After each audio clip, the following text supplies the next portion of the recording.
بسم الله الرحمن الرحيم الحمد لله رب العالمين والصلاة والسلام على سيدنا محمد سيد الأولين والآخرين وحبيب رب العالمين. I ask Allah Tabaraka wa Ta'ala to grant us all the sincere intentions for His sake alone. Allah Tabaraka wa Ta'ala, who exists without a beginning, who exists without a place, who cannot be imagined in the mind, who is unimaginable, who is not like the creation, who is not attributed with emotions, who is not attributed with needs. He created needs and emotions and places for the creation. We praise the Prophet Sallallahu Alaihi Wasallam, the best of creation. Today's topic, inshaAllah, is going to be about intimacy between spouses. Today, I'm going to go through it in general, inshaAllah ta'ala, and in a more private session, inshaAllah ta'ala, for diligent students, inshaAllah, which I'm sure you all are, inshaAllah, and people who make notes and memorize and are teaching. There'll be more details, insha'Allah ta'ala, but let's see how today goes. Let's make our intentions for the sake of Allah, tabaraka wa ta'ala.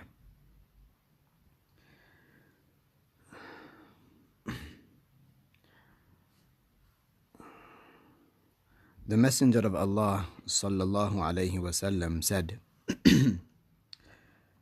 about men, he said, "Istahlaltum furujahunna bi kalimatillah." He said that sexual intercourse has been made restricted to specific situations. One of those situations is within the bounds of marriage.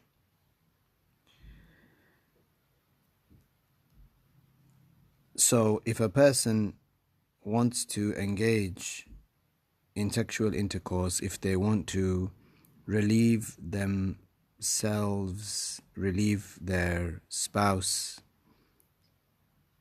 remain chaste, then they would need to learn the rules so that they do not become accursed people. They need to learn what the Messenger of Allah alayhi salatu wasalam taught about this topic, so as not to become, or so as not to engage in a corrupt, wicked and evil deed, and hence not bring bastard children to the world who then do not who are not deserving of the inheritance of their biological father. That's a whole topic. That there are a few topics involved in what I just mentioned. But just to comment on an illegitimate child, the illegitimate child is not to blame, of course. No one is blaming the illegitimate child. But there are consequences of a child born outside of wedlock. Subhanallah. Anyway, so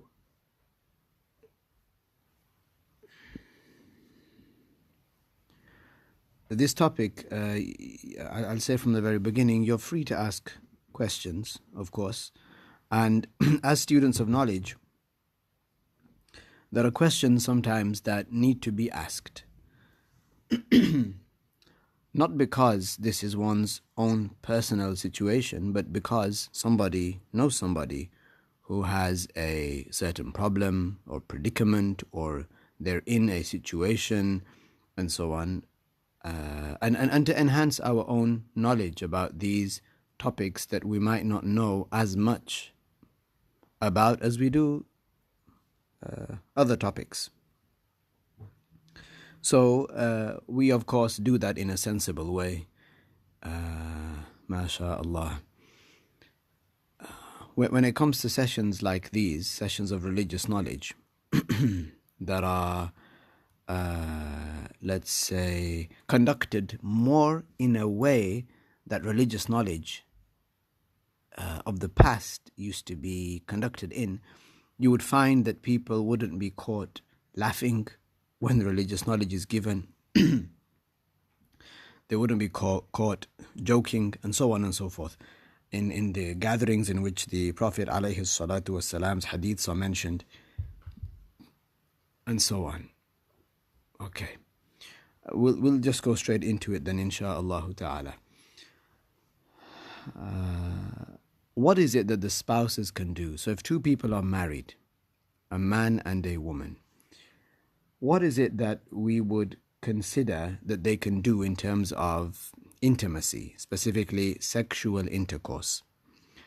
Allah tabaraka wa ta'ala revealed in the Quran, in Surah Al-Baqarah, نساؤكم حرث لكم فأتوا حرثكم أن شئتم. This means that your wives, nisa'ukum, are a tilth unto you, and I'll explain what that means. So approach your tilth where or however you will. So the tilth is considered an area in a field, for example, where something grows. Okay? So where you would sow and then you reap what you sow. You would sow the seeds and then you would harvest those seeds later. Something would grow and you would take it, like wheat, barley, and so on. So Allah revealed that nisa'ukum, your wives, they are those that will carry your children, right? Fa'tu harthakum, so you can approach your wives in terms of sexual intercourse as you please. But here the scholars mention a detail. They mention that the penetration would only be within the vagina, and that it is a major sin for a male to penetrate his wife or other than his wife in the anus. This is an enormous sin. So the scholars, they talked about this ayah. What does it mean then? That you can approach your wives where and however you will.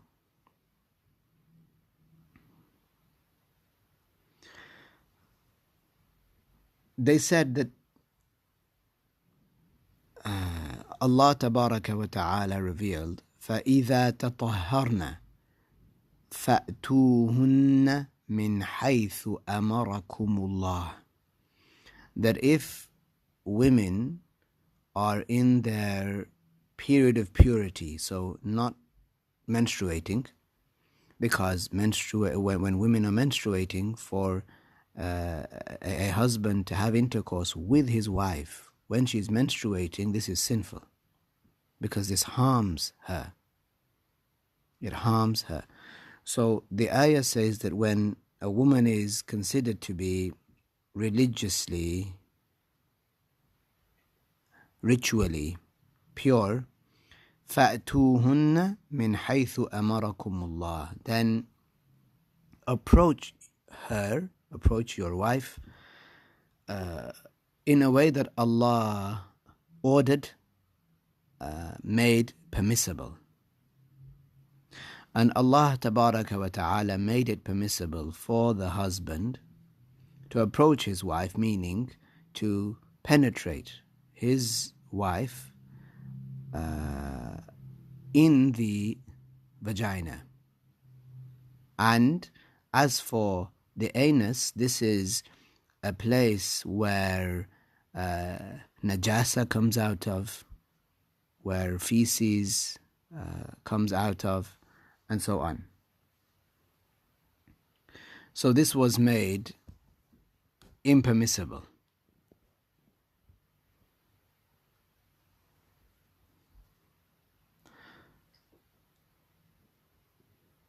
The Prophet ﷺ is reported to have said in a hadith narrated by Imam Ahmad and others, لا تأتوا النساء في أعجازهن أو لا تأتوا النساء في أدبارهن. Do not penetrate your women in or from the anus or within the anus. And also the Prophet ﷺ is reported to have said, مَلْعُونٌ مَنْ أَتَى امْرَأَةً فِي دُبُرِهَا. Accursed, damned, distanced from the signs of the mercy of Allah is the one who penetrates his wife in the anus. This was narrated by Imam Ahmad. And the Prophet sallallahu alayhi wasallam said, لا ينظر الله إلى رجل أتى امرأة في دبرها. This person who penetrates his wife in her anus, this person on the Day of Judgment will be degraded. He will be degraded. So this is an enormous sin. So when it says in the Quran, نِسَاؤُكُمْ حَرْثٌ لَكُمْ فَأْتُوا حَرْثَكُمْ أَنَّا شِئْتُمْ, that approach your wives wherever and however you please, then what this means is that whether it is in this form or that form, in this position or that position, as long as the penetration takes place within the vagina, then this is something that is permissible. This is something that is permissible.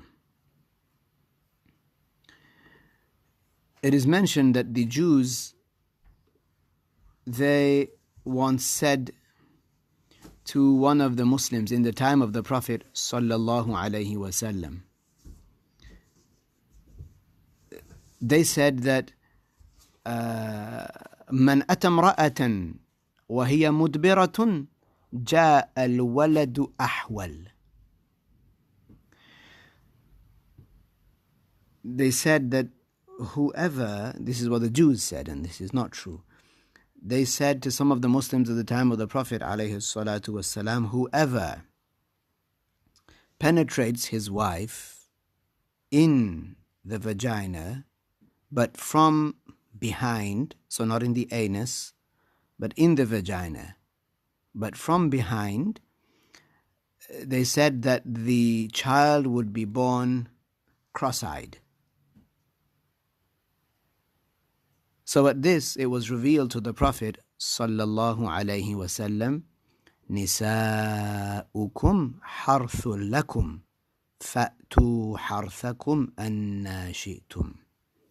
Your women, your wives, are a tilth for you. So approach your tilth, this place where a seed is planted, figuratively speaking, where the child will be born and so on. As long as the penetration is in the vagina, then this is permissible. Whether it's done in this way, from the front or from behind, but not in the anus, then this is something that is permissible.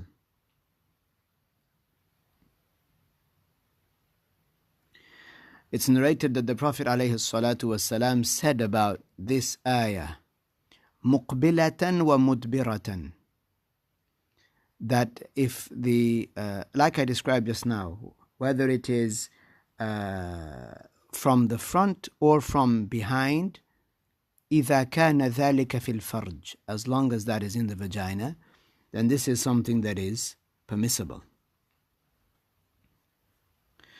So, the question of what can two spouses do? In general, this is the rule, that they can do anything as long as the penetration is, as long as the intercourse, the penetrative intercourse is in the vagina and not in the anus. Now, there are many etiquettes and mannerisms that should be followed. We don't have a lot of time for that, to go into that into detail. But for example, the Prophet ﷺ said that a couple should not engage in sexual intercourse without they should not engage in sexual intercourse absolutely naked. So he and she are both absolutely bare, and there is no sheet over them, for example. This is something the Prophet ﷺ warned against. He said, what means that this is not good, that one should not engage in sexual intercourse in this state, like two donkeys would. He mentioned that, alayhi salatu wassalam. Likewise, there are detailed hadiths in which the Prophet alayhi salatu wassalam mentioned that before engaging in the penetrative intercourse, it is recommended for there to be introductory matters to the sexual intercourse. This is something that is sunnah. So he described, alayhi salatu wasalam, instead of a couple going straight into the penetrative intercourse, to have introductory matters that would lead up to that. The Prophet ﷺ said, كُلُّ لَهْوٍ بَاطِلٍ إِلَّا مُدَاعَبَةَ الرَّجُلِ أَهْلَهُ إلى آخره, and other matters that he mentioned, sallallahu alayhi wasallam.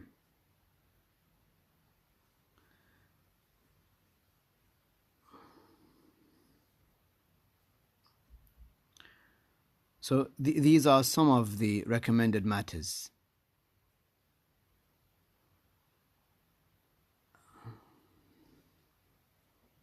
Insha'Allah, in a more private session we can mention more, insha'Allah, or even mention, according to the hadiths of the Prophet sallallahu alayhi wasallam, things in more of a chronological order.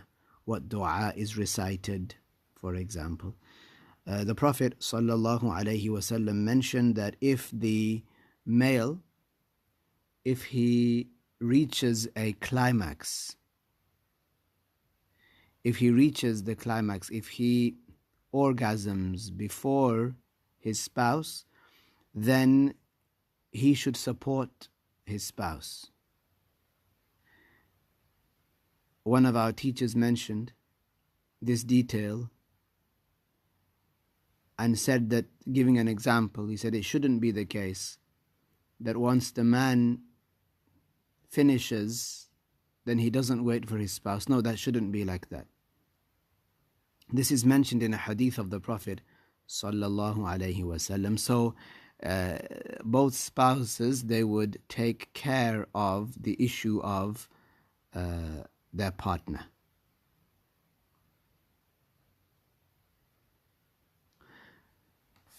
Is it rewardable to engage in sexual intercourse? The Prophet alayhi salatu wasalam said, في بضع أحدكم صدقة. In the intercourse of one of you there is reward. The companion said, Ya Rasulallah, أَيَأْتِي أَحَدُنَا شَهْوَتَهُ وَيَكُونُ لَهُ فِيهَا أَجْرٌ? O Messenger of Allah, does one of us relieve his desire or his lust in a halal way, and he would get reward for that?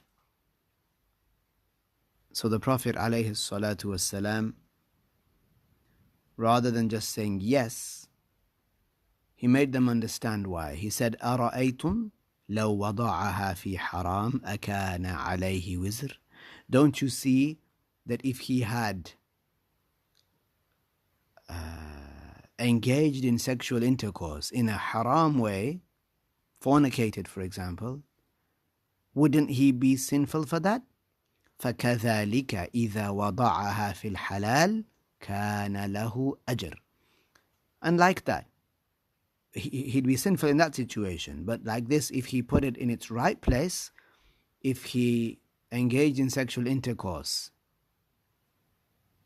in a way that Allah made permissible, then he would be rewarded. And this is with a condition, of course.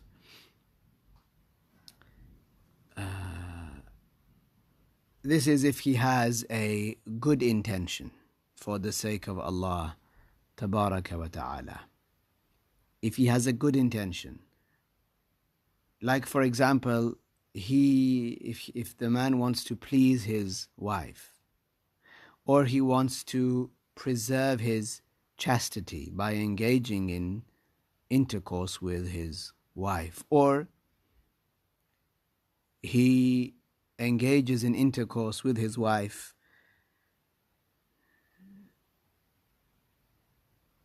trying to conceive a pious child. All of these intentions are good intentions whereby a person would be rewarded for their intercourse.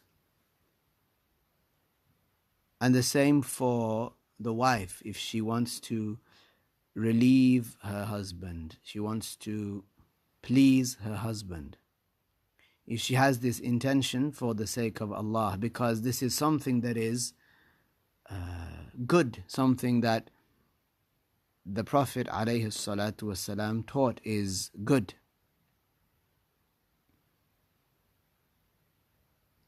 The companions, they asked this question originally, that would one of us relieve himself? Would one of us follow his desire and relieve himself and be rewarded for it? They were not expecting that. It didn't cross their minds that this would be something that is rewardable.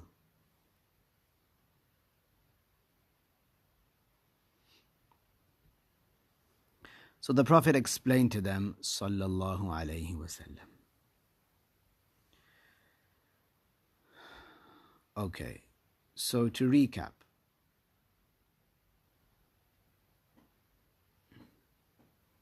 sorry, I said I'm not going to answer questions for people who don't write their name. So let's recap really quickly from the beginning, just to give you bullet points. That the penetrative sexual intercourse must occur in the vagina, and it is a major sin for that to be in the anus. That's the first thing. It is sunnah for there to be what may be known as foreplay, or the introductory matters to the actual penetrative sexual intercourse. It is good for a person to intend for the sake of Allah. A person should have a good intention. If there is a dhikr, then some scholars mention that they should say that in their heart.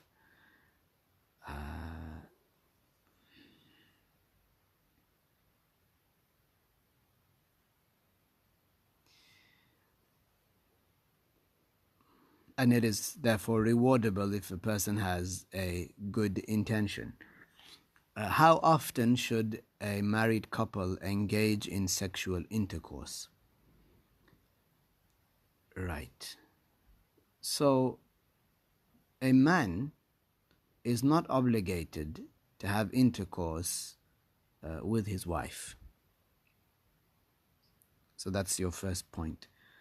A man is not obligated to engage in sexual intercourse with his wife. Let's say he marries a woman, they are married, and he doesn't engage in intercourse with her for 10 years, let's say. He is not sinful for that. And by that, she doesn't become divorced.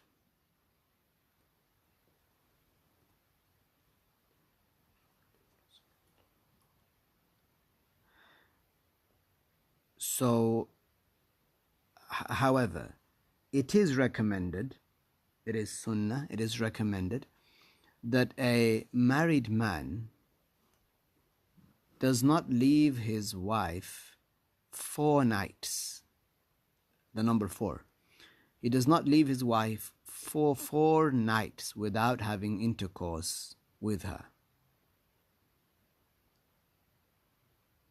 So in other words, one could say that one should engage in intercourse with one's wife at least every 4 nights.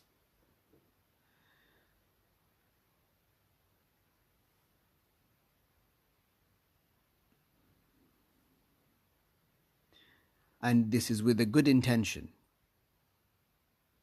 He intends to keep away from the haram, and so he has intercourse with his wife. He wants to please his wife, they want to please each other.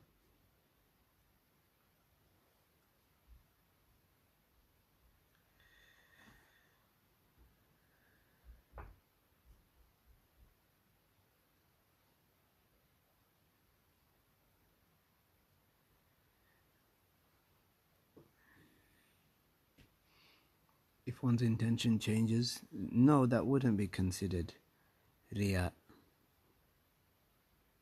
Why? It depends what the intention becomes. It would just become a deed that is a permissible one.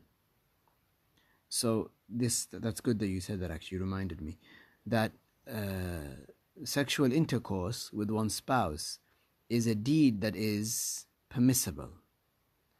And like eating food, it's permissible. But eating food can become rewardable if you have a good intention. So if you just eat just because one is hungry, then that's not rewardable. Like that, if a person engages in sexual intercourse just to relieve themselves of the desire that they are experiencing, and they don't have an intention for the sake of Allah, or that Allah revealed that it is something good to do to keep oneself chaste and to please one's spouse, or that it is something that is good to do every at least 4 nights and so on. If they don't have any of these intentions, then it would not be rewardable.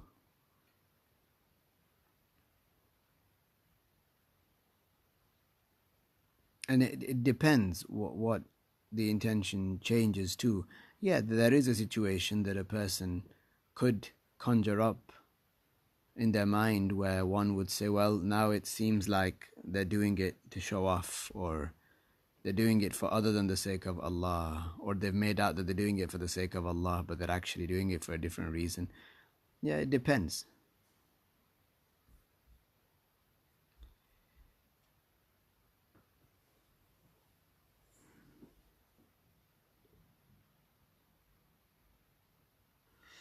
Yes, so I had said that if the male climaxes before his spouse, before his wife, then he should support her, meaning he should help her climax.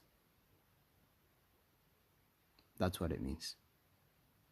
So the example that one of our teachers gave was that if he, like we said, climaxes, then he doesn't, what did he say? He said he doesn't just roll over and fall asleep,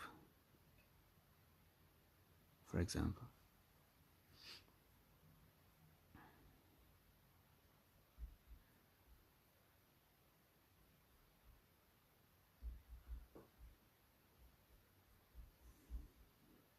Right.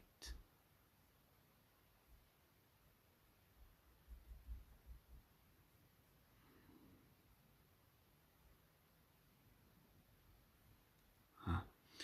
Okay. Now, there are, speaking about this topic, there are many different topics that need to be taken into consideration, okay? So some of the topics I haven't mentioned here, but just to give you a bit of a background, right? So in order for, so remember, I always say, I don't know if you've heard me saying this, but I always say that the religious knowledge, it's like one big jigsaw, and there are many jigsaws that fit in, there are many pieces to which many pieces are complementary. So there might be one piece and there are 6 pieces that fit around it. So imagine this situation that we're talking about now, right? Intimacy. It's built upon something. It's built upon a marriage contract. So that has to be valid. Okay? It's built upon certain judgments that we're going to mention now. For a male to have the right to have intercourse with his wife and for her to obey that right, there's something that the male has to do beforehand. He has to be providing lodging, food, water, the basic needs for his wife.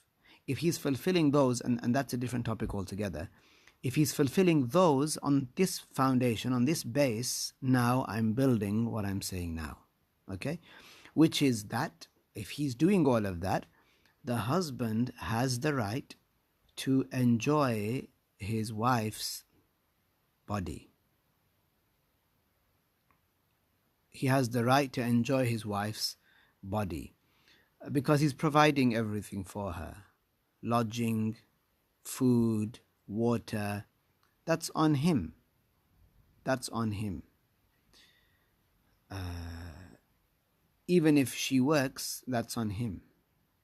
Right? She can have her own money and she can save her own money, but he is the one that has to provide the lodging, whether he's paying rent or buying the food that they're eating every day. That's on him. So if he's providing all of that, if he's doing his bit, then he deserves and has the right to enjoy the body of his wife sexually. And that goes from, just so I can give you like the scale, that goes from if he wants to give her a peck on the cheek with desire, right? He wants to give her a peck on the cheek with desire, then given that he's providing for her, it is haram for her to prevent him. So starting from there, all the way up to sexual intercourse, she is not permitted unless she's ill, of course. Unless she's ill or he pardons her.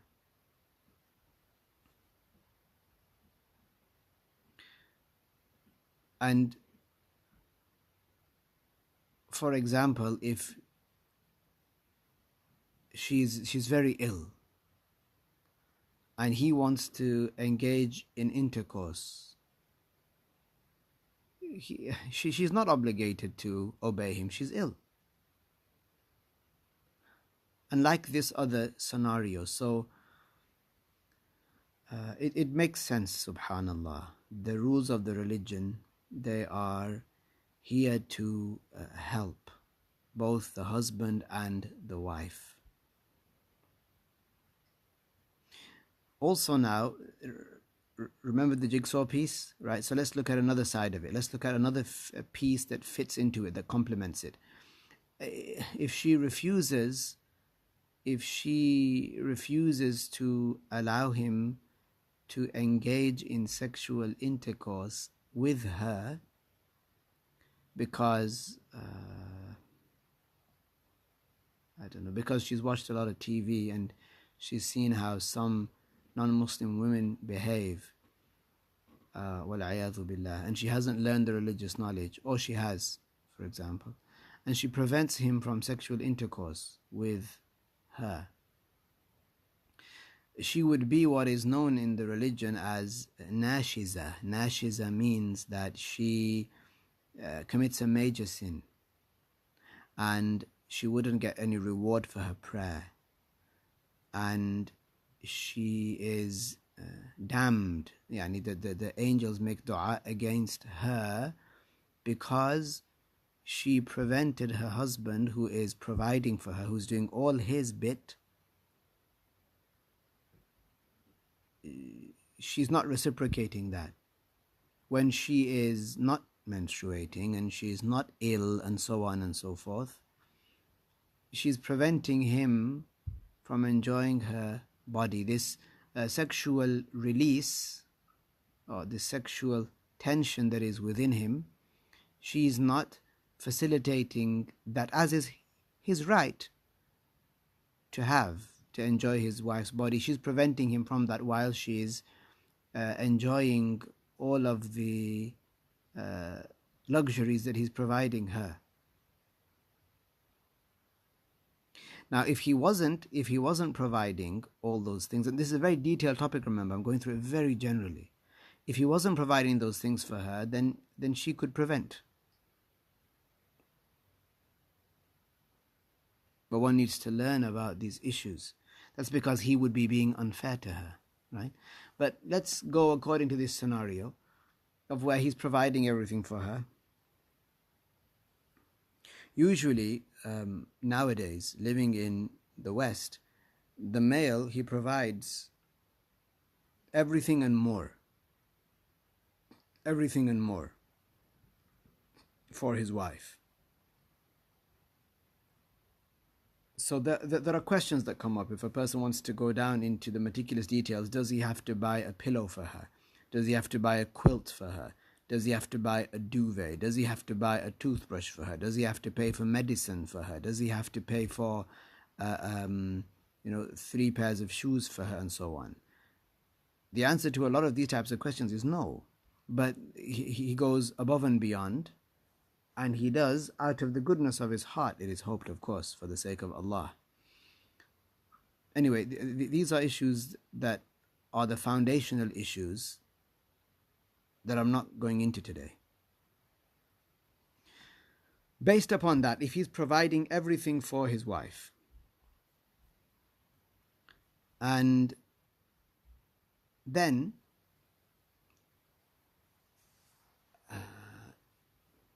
it becomes an obligation upon her to obey him in the matters that pertain to his sexual pleasure. So focus on the way that I said that. So if he is providing for her all the things that I mentioned that are basic needs, then she is obligated, if she's not ill and so on, she is obligated to allow him to enjoy her body or anything that is related to his sexual desire, which of course is halal. We know that. So she has to obey him in that. What that tells you is that the wife doesn't have to obey her husband in everything. No, we're talking about the sexual matters. So if he says to his wife, get me a glass of water, is she obligated to get him a glass of water? The answer is no. But is it rewardable for her? Yeah, of course it is. If she asks him, get me a glass of water, it's rewardable for him with a good intention to get her a glass of water. So, but when it comes to the sexual matters, the matters that arouse him, then she must obey him in these matters.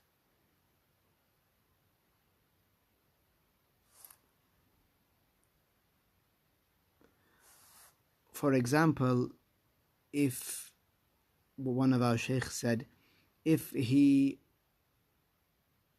likes at home for his wife to wear a particular color,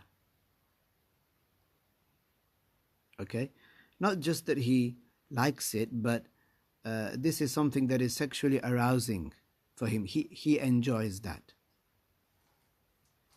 If he requests that of her, it becomes an obligation upon her.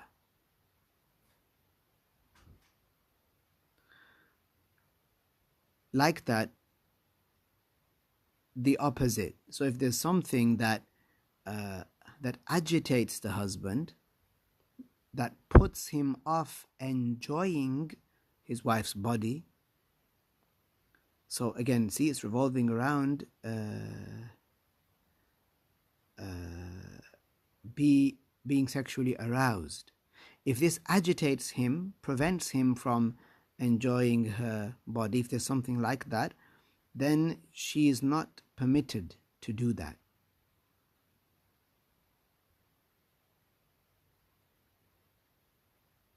So for example, let's say the wife is always on the phone. Whenever he wants to be intimate with her, she's on the phone, and that puts him off, that agitates him. And in this way, because it's connected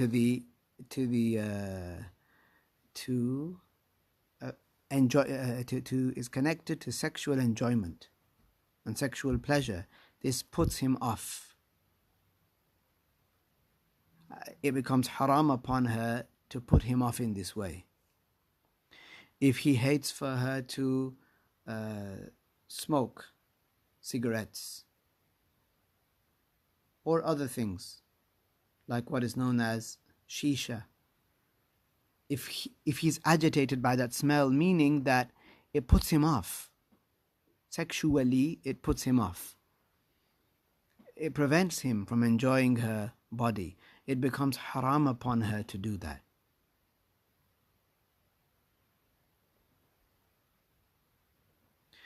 For example, if one of our sheikhs said, if the wife wears black and this puts him off, it agitates him. Not that he's just angry. No, it agitates him. Like it stops him from being aroused. It stops him from sexually enjoying looking at his wife. Then it becomes haram for her to wear black. For example,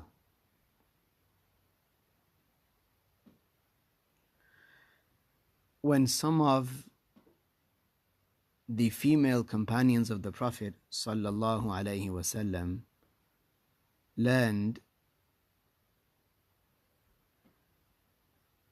that the right of the husband upon the wife is such, if he is providing and so on,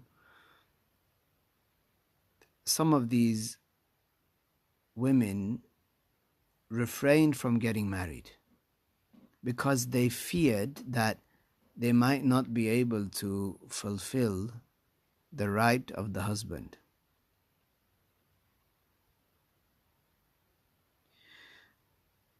You see, he has this great right over his wife, but that doesn't mean that he, as some people in the West see it, some non-Muslims, that he is an oppressor or he is like some oppressive dictator or something. Or No, he does his bit, and so he knows his rights, and he has rights upon him and responsibilities, and the wife has rights and responsibilities upon her, and she has rights. So when they both know their rights, and they follow them and they advise each other, this is a successful marriage. So usually, now most Muslims, or a lot of Muslims, they're very easygoing when it comes to these matters, and this helps. This helps as long as both parties are following the rules of the religion. When they are overlooking of things, when the husband is overlooking of things, when the wife is overlooking of things,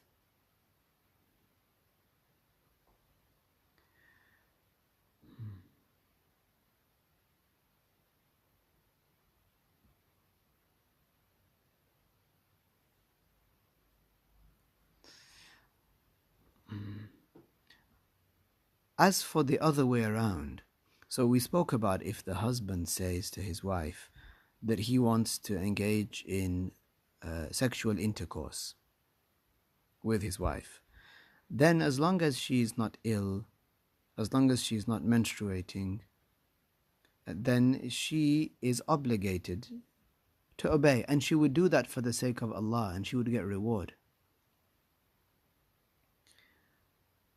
Now, the other way around, let's say it's the wife that is requesting that. The husband is not obligated to engage in intercourse with her. You see, the other way around, if the husband is requesting it, if the husband wants that, then she is obligated to obey him in that. As for if it is the other way around, if she wants to enjoy the body of her husband and she wants the husband to engage in intercourse with her, he is not obligated. Meaning that, let's say, even without a reason, let's say, he refused, then he's not sinful. But again, here, if he didn't have a reason and for the sake of Allah he could do that, then this is something good. This is something rewardable also for him to do. But we're talking about what is the obligation, because we build from there. But then a person, also we take the other manners into consideration. A person is humble, a person is would want to make another Muslim happy, and so on and so forth.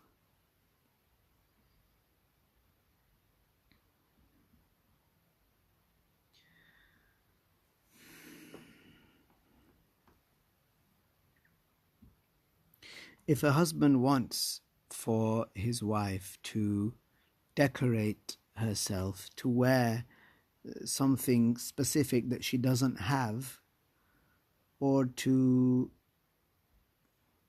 decorate herself in a certain way, whether that's to do something specific, I don't know, with her hair or her face or something, and that requires products, let's say, that he that would need to be purchased. Now that's on him. That's on him because he is requesting that, so he would need to purchase that.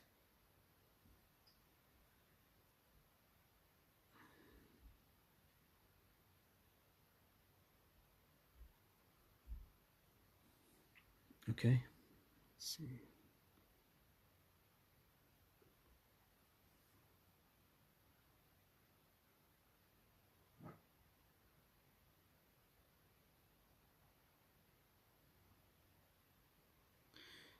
So someone said, someone asked, you said, is it an obligation for a wife who's not ill to accept to perform oral sex on her husband who is providing for everything he needs to if she doesn't want to.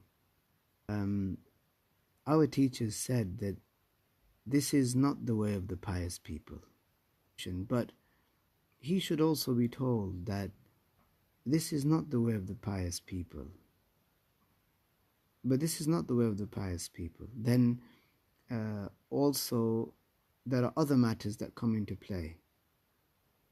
So, subhanallah. We'll go into more detail about that in another session. But then you've got the semen, then there's the case of the madhi. So there are details to that matter, but originally for the spouses, both spouses, for them to use the mouth to make their spouse feel pleasure, this is a permissible matter.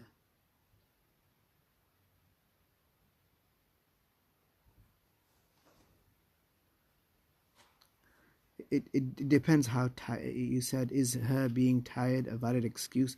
It depends how tired. Sometimes it can be harmful for a person if they're really tired to, if it harms them, then they, if they're so tired that it would harm them to have intercourse, then she would be excused. But here again, in a marriage, there needs to be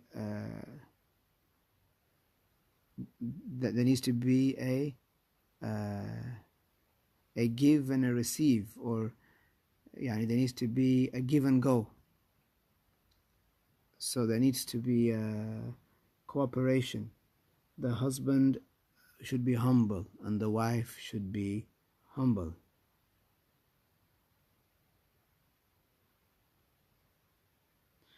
Someone said, what if the husband claims it is arousing for the wife to do all of the housework?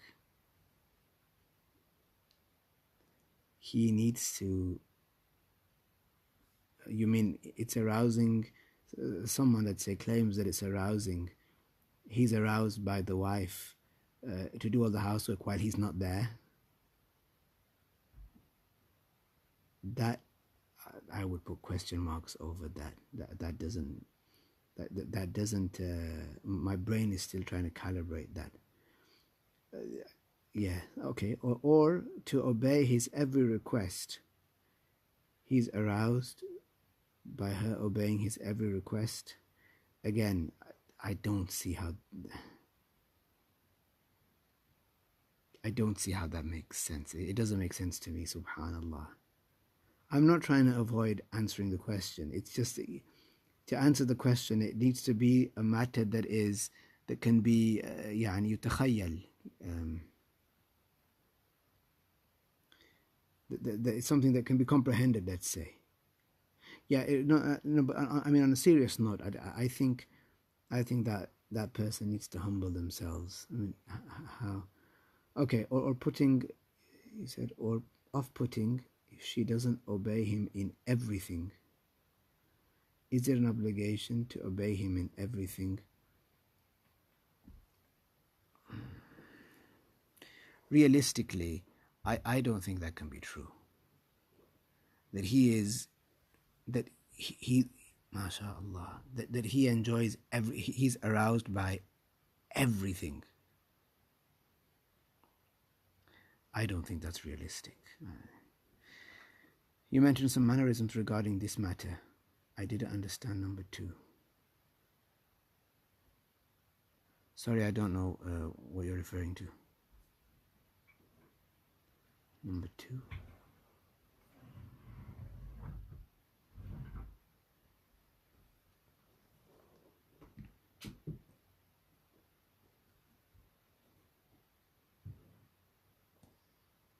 He says he wants to be treated like a king.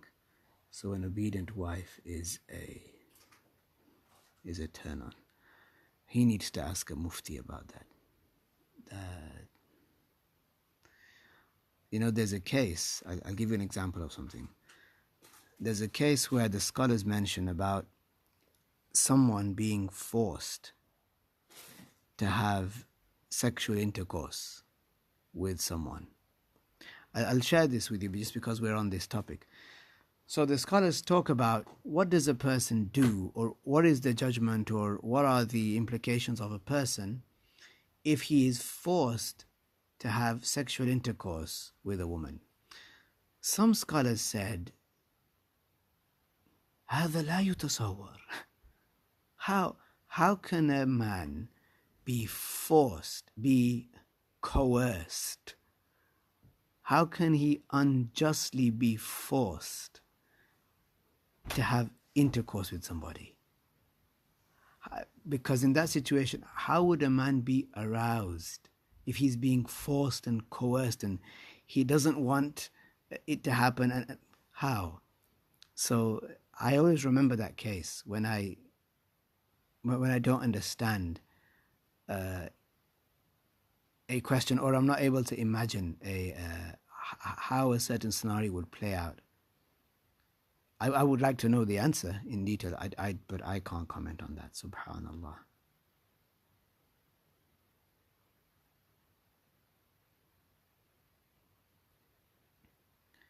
Amin wa amin wa antum. Yes.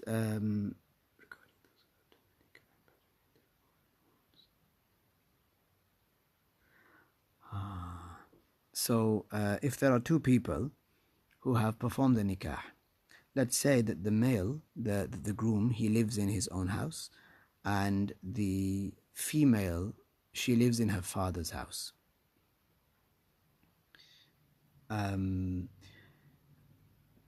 Religiously, after the nikah has occurred, 3 days, the father can keep her at home for 3 days. It doesn't mean lock her up. What I mean is he can keep her at home for 3 days without releasing her, let's say, to her husband. After that, after 3 days, then she is his wife. But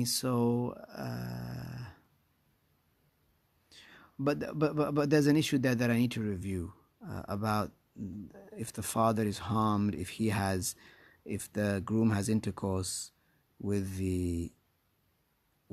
his wife, but in the father's house. There's something there that I've forgotten. I need to look into that again. Inshallah, another time when I go through it in more detail. Inshallah.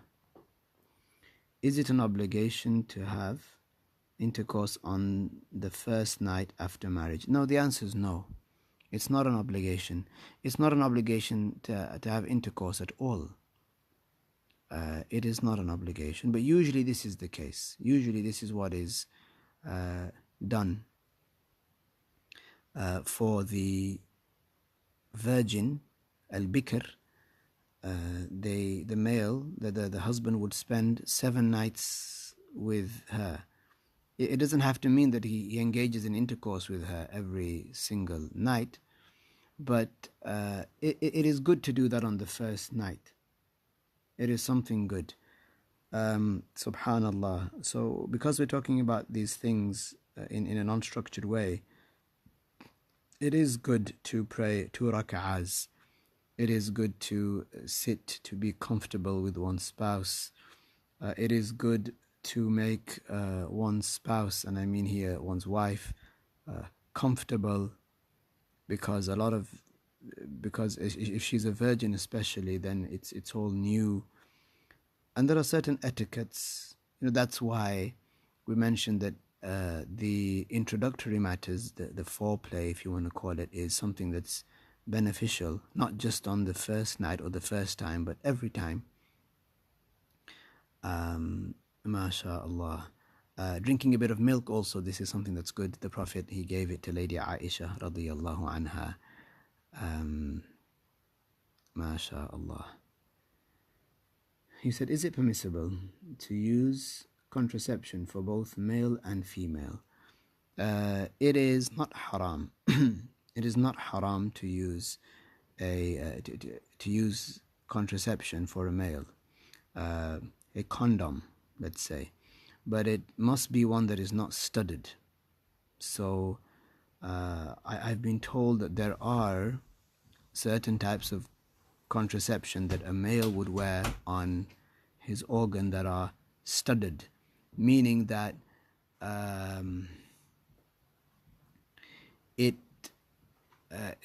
during penetration it would add a foreign element, let's say.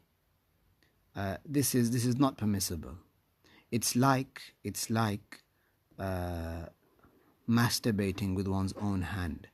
It's like what some of the prostitutes in the past would do, or some women would do, or nowadays what some sinful women do is that they would use an instrument and they would masturbate with it. Wal-'iyadhu billah. This is what one of those studded, let's say, condoms, it has the same judgment as that. As for the female contraception, if that's through a coil, for example, that is considered to be a temporary form of sterilization or a temporary contraceptive, then that's fine, as long as it's not permanent. Then that is not haram. That is not haram. Hope that was clear. Okay, let me see.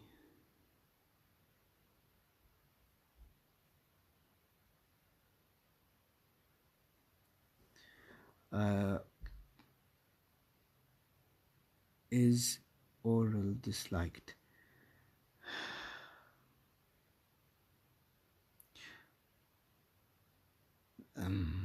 That requires a more detailed answer.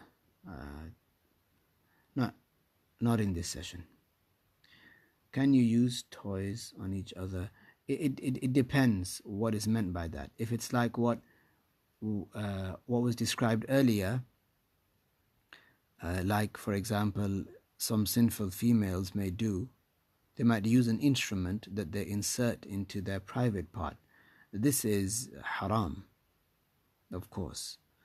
But if what is meant by toys is something that is permissible, then yeah, then it's permissible. One would have to describe or make sure that it doesn't have any haram elements within it.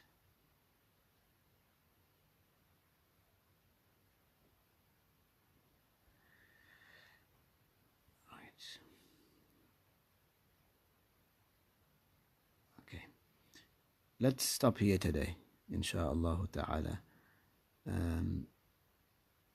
Today was more of a general lesson. In the future, insha'Allah, there'll be more structured lessons, insha'Allah. But we'll stop here today. Did you mention that?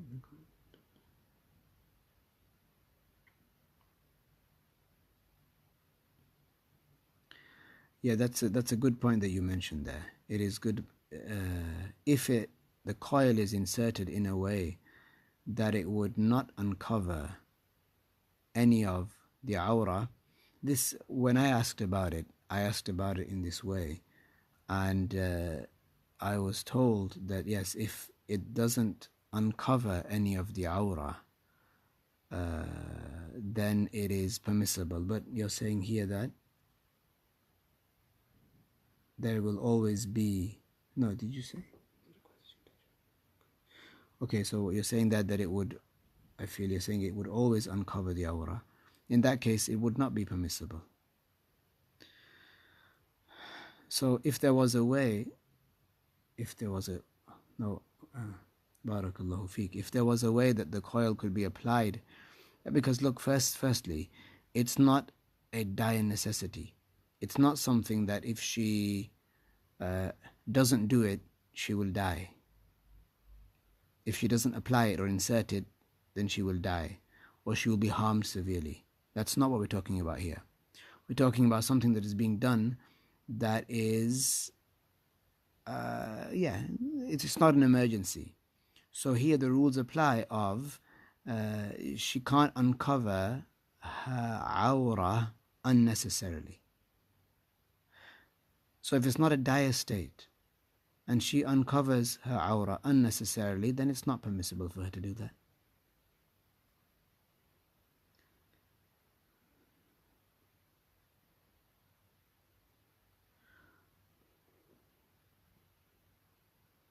Does a person have to perform ghusl if they touch themselves inappropriately? So if a man or a woman masturbates, and this is of course not permissible, if a man by himself masturbates or a woman by herself masturbates, then this is haram. And if the man ejaculates, then he must perform al-ghusl. And likewise, if the female ejaculates, then and she sees her mani, or she knows that her mani exited, her sexual fluid exited, then she would also perform al-ghusl. Our teachers taught us that sometimes the mani of the woman, or a lot of times, it wouldn't be apparent, but that she would ejaculate, and it would be inside her vagina, sometimes on one of the sides. So if a woman was to do this sinful act of masturbating, and she knew of her mani to ejaculate, she saw it, she felt it, she knew it was there, then yes, she would have to perform al-ghusl. If she saw it. Otherwise, no.